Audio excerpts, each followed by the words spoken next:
Hey guys, this is Monika Singh and welcome to our channel. जैसे कि आपको पता है कि यहाँ आपको बीएड फर्स्ट ईयर का कंटेंट प्रोवाइड कराया जाता है, जैसे कि लेसन प्लान्स और असाइनमेंट फाइल्स भी आपको प्रोवाइड कराई गई हैं।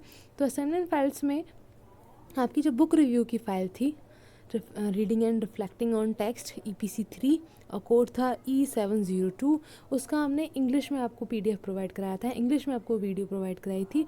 उसके बाद कमेंट आया था, मतलब चाहिए था जिनको हिंदी में, तो आपके लिए हिंदी में अभी प्रोवाइड कराया जा रहा है। ठीक है, तो यहाँ आज जो पुस्तक समीक्षा है या बुक रिव्यू है वो मेन सब्जेक्ट्स का है, CC1, CC2, CC3 और CC4।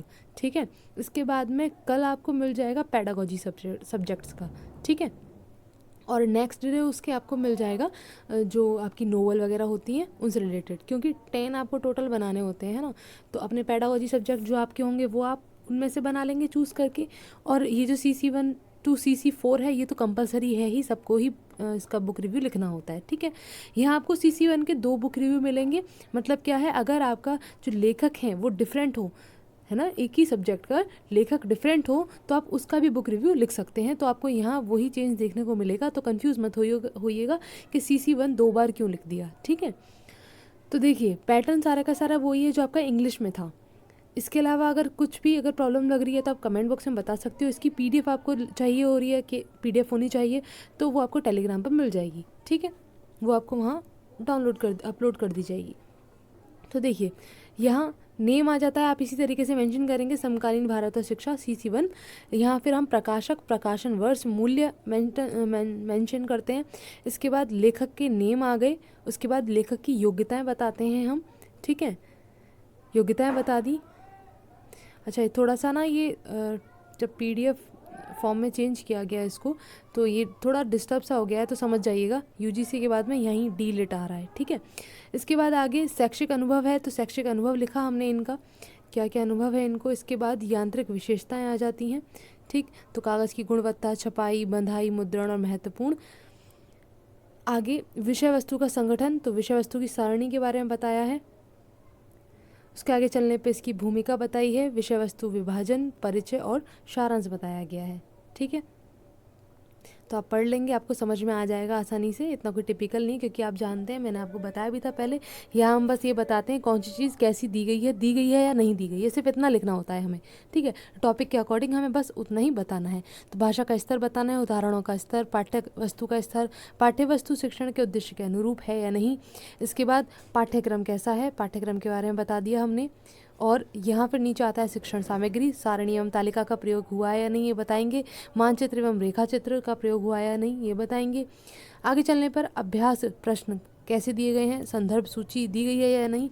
और लास्ट में अनुमोदन, मतलब कंक्लूजन हो जाता है कि आप इसको पुस्तक को चयन करते हैं या नहीं करते। तो ये CC1 का ये पैटर्न हो गया पूरा। इसी प्रकार से आपको सारे के सारे जितने भी ये बुक रिव्यू हैं इसी पैटर्न पर करने हैं। ठीक है, जो जो चेंजेस हैं इसमें मूल्य हो गया, या फिर प्रकाशक, लेखक, उनका अनुभव, योग्यता, या छोटी मोटी और कोई चीज़, तो वो थोड़ा थोड़ा चेंज होके टॉपिक वही रहने वाले हैं। उनके अंदर का जो विवरण है वो आपको बस उसके बुक के अकॉर्डिंग चेंज हो गया है। ठीक है, ये CC2 दोबारा क्यों ली गई है, देखिए पीछे ऊपर अलग राइटर थे, यहाँ अलग हैं, प्रोफेसर रमन बिहारी लाल है यहाँ पर। ठीक है, उसी प्रकार यहाँ इनकी योग्यता नहीं दी गई है, शैक्षिक अनुभव दिया गया है तो सिर्फ वो लिख दिया। फिर यांत्रिक विशेषताएं आ गई। ठीक है, उसी प्रकार से विषय वस्तु का संगठन आ गया। इसके आगे चलने पर ये पूरा होता है टॉपिक। फिर फोर्थ, विषय वस्तु की मनोवैज्ञानिक उपयोगिता। इसके बाद में पाठ्यक्रम आ जाता है, पाठ्यक्रम के बाद आपकी शिक्षण सामग्री आ जाती है। शिक्षण सामग्री के आगे लास्ट में आपका अनुमोदन हो जाता है। ठीक है, ये आपका CC1 की 2 बुक रिव्यू हो गए। इसके बाद में CC2 इसके नीचे है, थोड़ा सीक्वेंस है वो ऊपर नीचे हो गया थोड़ा सा। CC2 उसके बाद CC3 होता, तो ये CC3 है पहले। ठीक है, इसके बारे में यहाँ बता दिया। उसी प्रकार से सारे टॉपिक्स हैं आपके। ओके, इसके अलावा किसी और चीज़ की ज़रूरत लग रही है आपको, आपकी हेल्प होनी चाहिए, तो आप बता सकते हो। वीडियो हेल्पफुल लगती है तो आप अपने फ्रेंड्स के साथ में, अगर किसी को ज़रूरत है तो वहाँ शेयर कर सकते हो। फीडबैक ज़रूर दिया कीजिए, आप बता सकते हैं आपकी हेल्पफुल है ये वीडियो नहीं है। ठीक है, तो ये आपका CC3 कंप्लीट हो गया यहाँ पे। ठीक, आगे चलते हैं तो CC2 आ रहा है। शिक्षा के दार्शनिक एवं समाजशास्त्रीय परिदृश्य। ठीक है, तो यहाँ पर ये उसी प्रकार से सारी चीज़ें हमने बता दी जैसे कि पहले थी। ठीक, लेखक के बारे में, फिर यांत्रिक विशेषताएं, विषय वस्तु का संगठन। ठीक है, ये हो जाता है यहाँ पर। उसके बाद विषय वस्तु की मनोवैज्ञानिक उपयोगिता। इसके आगे चलते हैं तो पाठ्यक्रम आता है। पाठ्यक्रम के बाद शिक्षण सामग्री और लास्ट में अनुमोदन। ठीक, इसके बाद में लास्ट आपका आता है CC4 शिक्षक शिक्षण एवं तकनीकी। ठीक है, CC4 ये आपकी मेन कोर्स का 4th बुक। तो आगे चलते हैं तो ये सेम वही पैटर्न रहेगा। लेखक, यांत्रिक विशेषताएं, विषय वस्तु का संगठन। इसके आगे चलने पर आ जाता है हमारा विषय वस्तु की मनोवैज्ञानिक उपयोगिता। आगे आपका पाठ्यक्रम और शिक्षण सामग्री आ जाती है और लास्ट आपका हो जाता है यहाँ अनुमोदन। ठीक है, तो ये आपका बुक रिव्यू CC1 से लेकर CC4 तक के कंप्लीट हो गया। 5 बुक रिव्यू ऐसे कैसे लिख सकते हो।